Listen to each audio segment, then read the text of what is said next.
নমস্কার বন্ধুরা, আজকে আমি শুকনা সয়াবিন ভেজে আলু ফুলকপি দিয়ে একটা নিরামিষ রেসিপি করব। খুব ভালো লাগে এই রেসিপিটা খেতে।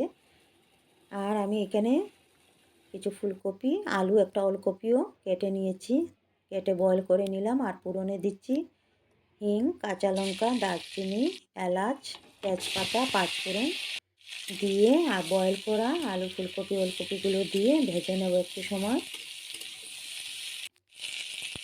একটু তেলের মধ্যে ভেজে নিলাম, লাল লাল করে ভাজার সেন্ট বের হয়ে আসছে খুব সুন্দর একটা। এখন দিলাম আমি নুন, হলুদ আর সামান্য লঙ্কার গুঁড়ো, আর এখানে আদা কাঁচা লঙ্কা পেস্ট দিয়ে দিলাম। দিয়ে খুব ভালো করে ভেজে নেব আমি এখন এটার জন্য আমি সয়াবিনগুলো ভাজবো। সয়াবিনগুলো একদম শুকনা। সামান্য নুন দিয়ে দিলাম তেলের মধ্যে, খুব ভালো করে এগুলো ভেজে নেব। এটা ভাজার একটা আলাদা সেন্ট বের হয় শুকনো ভাজলে পরে সয়াবিনটা, এটা খুবই ভালো হয় রেসিপিটা খেতে, তাই আমি এইভাবে করলাম। আর দিয়ে দিলাম সামান্য চিনি। তারপর শুকনো ভাজা সয়াবিনগুলো দিয়ে ভালো করে ভেজে নিলাম। কয়েকবার এইভাবে নাড়াচাড়া করে ঢেকে রেখে দিয়েছিলাম স্টিমটা কমিয়ে।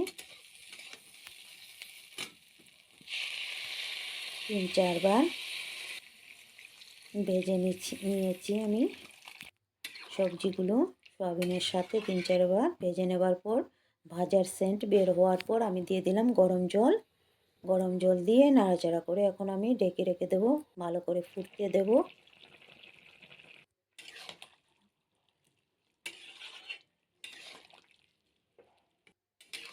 কিছুক্ষণ ফোটানোর পর ঢাকনাটা সরিয়ে নাড়িয়ে দিলাম।